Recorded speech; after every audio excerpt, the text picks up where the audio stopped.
Hello Virgo Sun sign and Virgo rising sign. This is your forecast for April 2016. And this month starts out with you having a lot of planets in your 8th house. You've got the Sun, Mercury, and Uranus there. And then on April 6th, you'll have Venus transiting through there as well. So the 8th house is home to the sign Scorpio and the planet Pluto. And this energy indicates that, in a sense, there's a need for you to unplug from the world to a certain degree. I can see you being more private, needing to make people respect your boundaries. I just see you needing some time to sort through things with basically your own space, your own time. Okay, so what I would see for you and with this energy is that you have to sometimes make time for yourself. Okay, this is a time when you you just need to recharge yourself. Okay, and B, I see it as a time where you're really needing to look at your life very closely. So with the 8th house, the way that I think of it is it's like you needing to weed your garden, but you have to really look closely and figure out what the weeds are. And so you're looking at situations or people in your life. You might even be looking at where you live geographically, maybe looking at negative belief systems. I just see you looking at everything and asking yourself, you know, are these things or people, are they empowering me or are they draining me? And I just see you needing to understand what's holding you back. Why aren't you more successful? Why aren't you happier? And then you need to pull those weeds and plant better seeds, okay? Now, the first thing is April 5th. The Sun is in the 8th house again, and it's making a trine aspect to Saturn, Saturn being in your 4th house. Your ability to focus, to really focus, is pronounced during this period. Actually, I would say the entire first week. I see, like, if there's something really troubling you or you really need to get to the bottom of something and solve a problem, this is a great period to focus and come up with some good conclusions that'll help you solve the problem.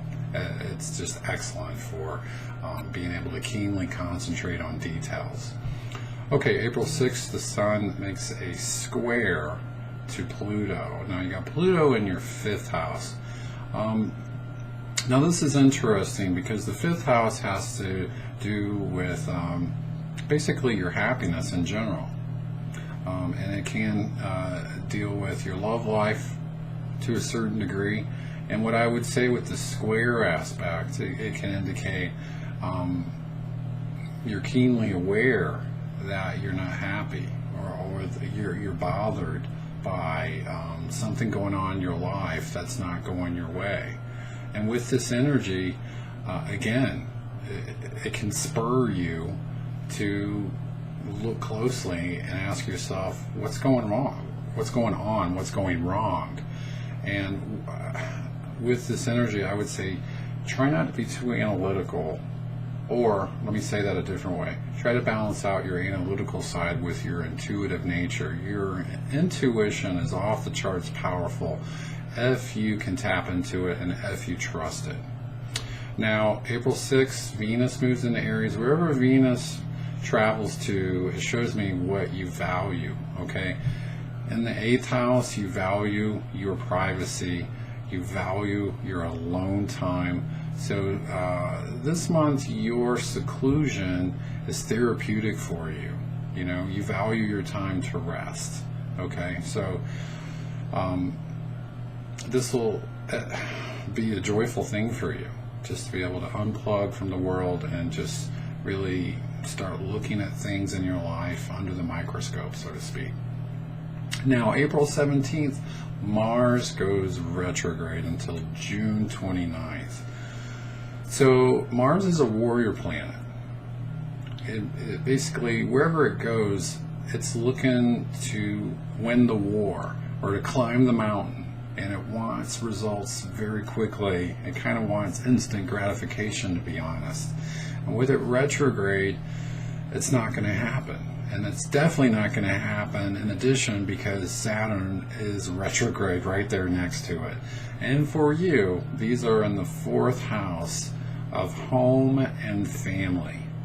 So, one of the following, perhaps all of the following, can apply to what this energy is going to be about. There could be a problem within your family that you don't want to be bothered with, but you have to be bothered with it. You're a player in it, and it indicates you have to tap the brakes basically and look closely at things in a detailed manner and come up with practical ways to deal with it. Okay, it can mean actual structural issues with your home. That is a possibility. The big thing with the 4th house is it's the house of motherhood. It's the house of the sign Cancer. And it says, with these 2 planets especially there, it can say that you're too hard on yourself. And you have to ask yourself, am I my own worst enemy? Okay? With these 2 planets here, you just might be. So this is saying, basically you have to nurture yourself. You have to stop being so critical of yourself. It means you're acutely aware of how you're flawed, but you forget what makes you worthy and what makes you a great person, and you also forget what you've accomplished.